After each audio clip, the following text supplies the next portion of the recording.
ಎಲ್ರಿಗೂ ನಮಸ್ಕಾರ. ಇವತ್ತು ಈ ಗರಿಕೆ ಹುಲ್ಲಿಂದು ಕಷಾಯ ಯಾವ ಥರ ಮಾಡೋದು ಅಂತೇಳ್ಬಿಟ್ಟು ನಿಮಗೆ ತಿಳಿಸ್ಕೊಡ್ತಾ ಇದ್ದೀನಿ.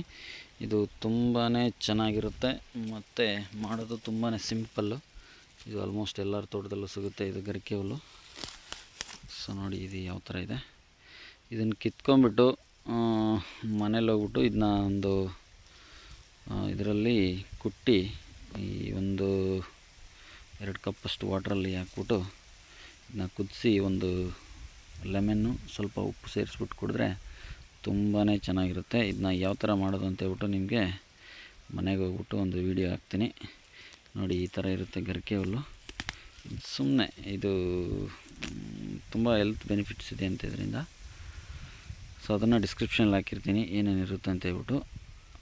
ಇದು ಮಾಡೋದು ತುಂಬಾ ಸಿಂಪಲ್ಲು. ಈ ಸಂಜೆ ಟೈಮಲ್ಲಿ ಇದನ್ನ ಕುಡಿಯೋದ್ರಿಂದ ತುಂಬಾ ಆರೋಗ್ಯಕ್ಕೆ ಹೆಲ್ಪ್ ಆಗುತ್ತೆ. ಈ ಟೀ ಕುಡಿಯೋ ಬದಲು ಆಲ್ಟರ್ನೇಟಿವ್ ಆಗಿ ಈ ಗರಿಕೆ ಸೊಪ್ಪಿನ ಒಂದು ಕಷಾಯ ಅಂದರೆ ಅಷ್ಟೊಂದು ವಿಷ ಆ ಥರ ಏನಿರಲ್ಲ, ತುಂಬಾ ಚೆನ್ನಾಗಿರುತ್ತೆ ಇದು ಕುಡಿಲಿಕ್ಕೆ. ನೋಡ್ಬೋದು ಎಲ್ಲರ ತೋಟದಲ್ಲೂ ಸಿಗುತ್ತೆ ಇದು. ಇಷ್ಟು ಸೊಪ್ಪಾದರೆ ಸಾಕು, 1 ರಿಂದ 2 ಗ್ಲಾಸ್ ಆಗುತ್ತೆ. ಇದನ್ನು ಯಾವ ಥರ ಮಾಡೋದು ಅಂತ ಹೇಳ್ಬಿಟ್ಟು ಈಗ ವಿಡಿಯೋ ನಿಮಗೆ ಅಪ್ಡೇಟ್ ಮಾಡ್ತೀನಿ ನೋಡಿ. ಈ ಥರ ಇದೆ ಗರಿಕೆ ಹುಲ್ಲು. ಸೊ ಇದನ್ನ ಈ ಥರ ಕಟ್ ಮಾಡ್ಕೊಂಬಿಟ್ಟು